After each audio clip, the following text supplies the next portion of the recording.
Hey there. Welcome back to Into the Spotlight with Kelly Sienkowski. We're continuing our series on Virginia's redistricting referendum. By April 21st, Virginia's voters will decide whether voting districts should be redrawn. I've invited Republican and Democratic leaders, local officials, state delegates, and state senators to join us and explain what the proposal does and why they support it or why they don't. So I'm really happy to welcome today's guest, Stafford's Commissioner of the Revenue, the Honorable Scott Mayausky. Thank you. Good morning. God, how are you today? I'm so glad you could join us. Thank you. Doing great this morning.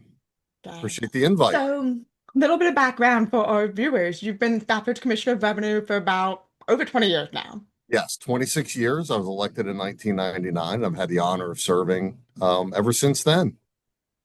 Perfect. And while the role itself, the position is really nonpartisan by its nature, you are a Republican. Yes, I am. Correct. If you're doing your job right as a constitutional officer, it is completely nonpartisan. However, I am a Republican, so I run under the Republican banner as a member of the Republican Committee of Stafford.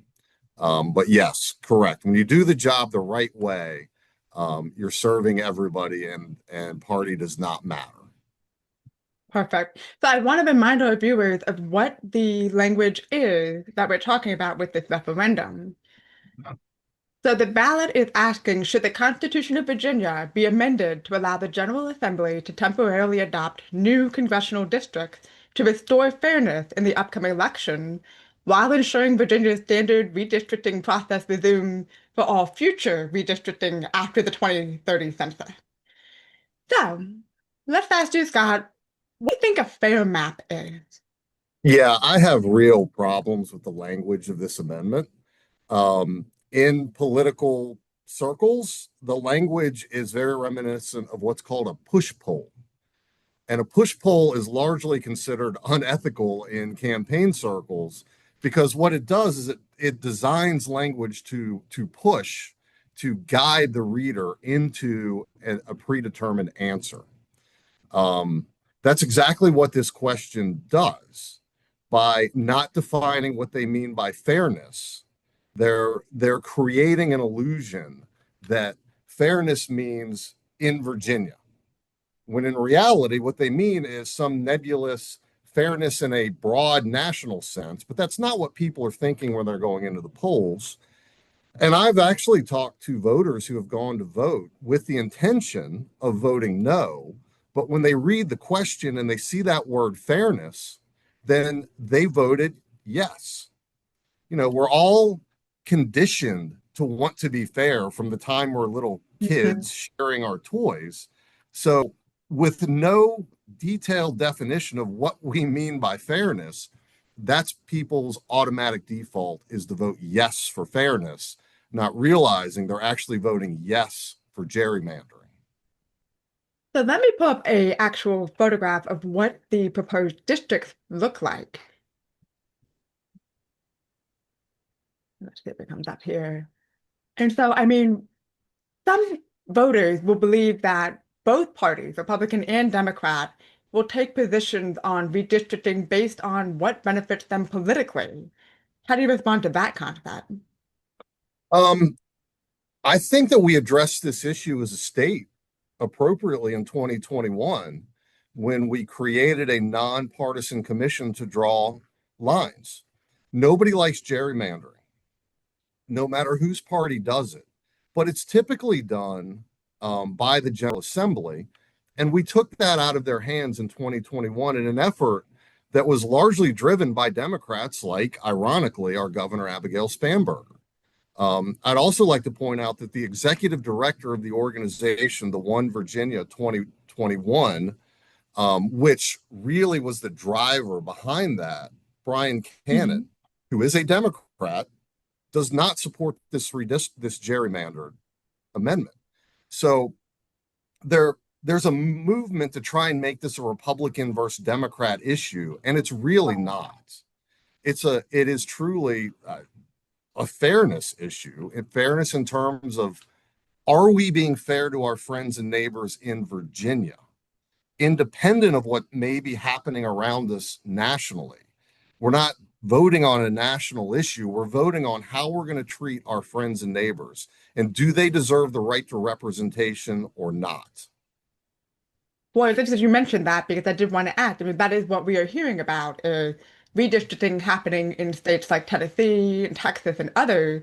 And there are some people who will argue that when one state redraws its map in a way that benefits one political party, there's a pressure being created for other states to respond in kind. How do you Yes. see that?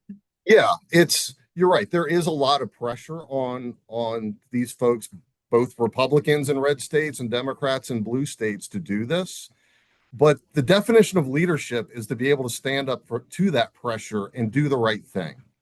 And I think instead of looking at Texas or California or Maryland as a model, I would like to see Virginia Democrats look to Indiana, which is an overwhelmingly Republican state where they received a tremendous amount of pressure to do this exact thing. And the Republican senators in Indiana said, no, that's not what we do to each other here in Indiana. And they voted it down.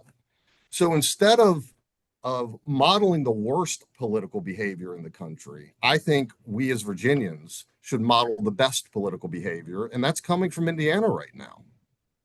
And you can consider too, Virginia has a long history of building this government and helping build this country. We've had a lot of really important leading figures who have made a lot of important decisions along the way. Absolutely. Virginia has long been the leader in this country when it comes to national political trends.